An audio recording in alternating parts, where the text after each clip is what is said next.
Welcome back. A pair of national polls have generated some head-snapping results.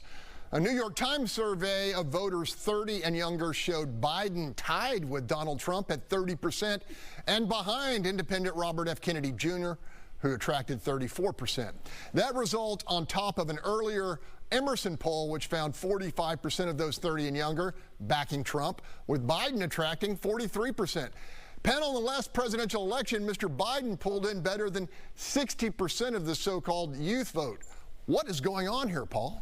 Yeah, there's a great book by an author named Yascha Mounk called The Identity Trap. And what he talks about is this idea of intersectionality, which is if you agree with me on topic A, so for example, Black Lives Matter, you also have to agree with me on all of these other factors.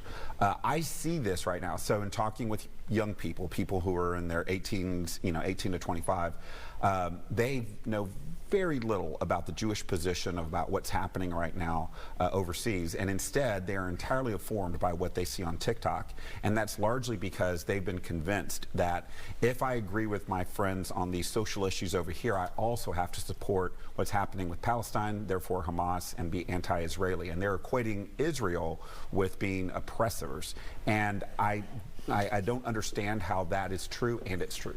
All right, I interviewed House Foreign Affairs Chairman Michael McCaul, who suggested there is a coordinated social media effort on TikTok and other platforms by the Russians, the Iranians, and the Chinese.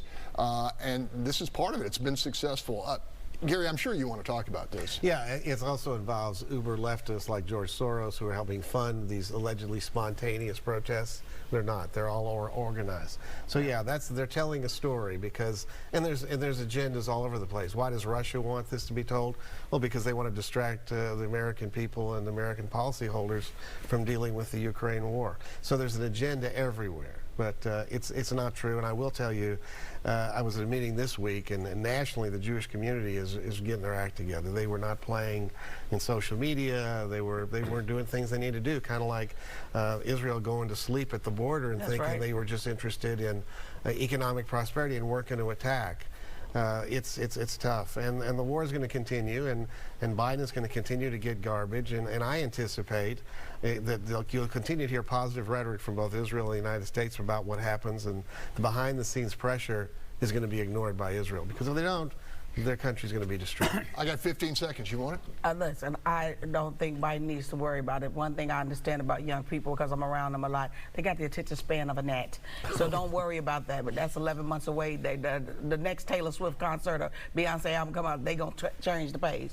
So look, don't worry about that. And I absolutely believe what you're saying about the social media, that they are taking this, the algorithms and making them the way they want them.